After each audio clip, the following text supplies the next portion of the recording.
Le 27 juin 2016, Antoinette Sassou Nguesso, épouse du président de la République du Congo, aurait été convoquée par des avocats américains pour répondre des accusations de la société Comis Impex contre le gouvernement congolais qui lui serait redevable depuis 1980 d'une somme évaluée à des millions d'euros.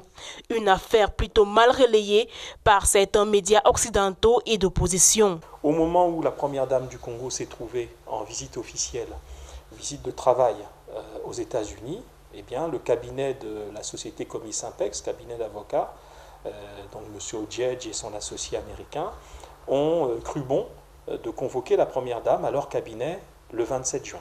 Donc la première dame était présente début juin et on lui disait que quelques semaines plus tard, elle devait se présenter là-bas. Il serait donc question ici d'une cabale menée dans le but manifeste de ternir l'image de la République du Congo. Ceux qui ont initié cette convocation n'avaient pas pour but la manifestation de la vérité ou l'avancement du dossier pour lequel, paraît-il, ils souhaitent obtenir du Congo le paiement de sommes qui remontent à des travaux qui ont été réalisés il y a quelques années, une vingtaine d'années au moins. Je crois qu'ils avaient pour objectif principal de tenter d'humilier et de porter atteinte à l'image de la République du Congo. Mais à quel titre peut-elle donner des précisions alors qu'elle n'est pas concernée par la gestion des affaires de l'État ? Maintenant, pourquoi Comis Impex se fait comme ça ? C'est que c'est ce qu'on appelle une guérilla.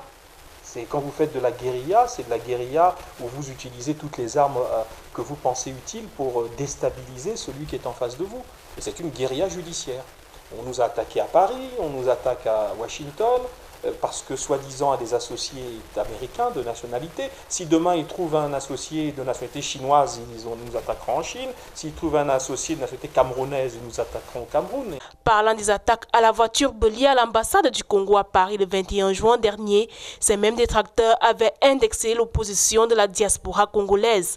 C'est donc clairement un mode opératoire qui relève de professionnels et donc qui peut être assimilé à une action terroriste. Alors, malheureusement pour nous, si ces individus avaient revendiqué ça au nom de Daesh ou pourquoi pas de Boko Haram ou je ne sais qui, ça aurait fait la une de tous les journaux internationaux. Hélas, les auteurs qui sont à ce stade non identifiés semblent être assez proches du Congo quand même. Autant de sujets qui ont nécessité des éclaircissements de l'opinion nationale et internationale.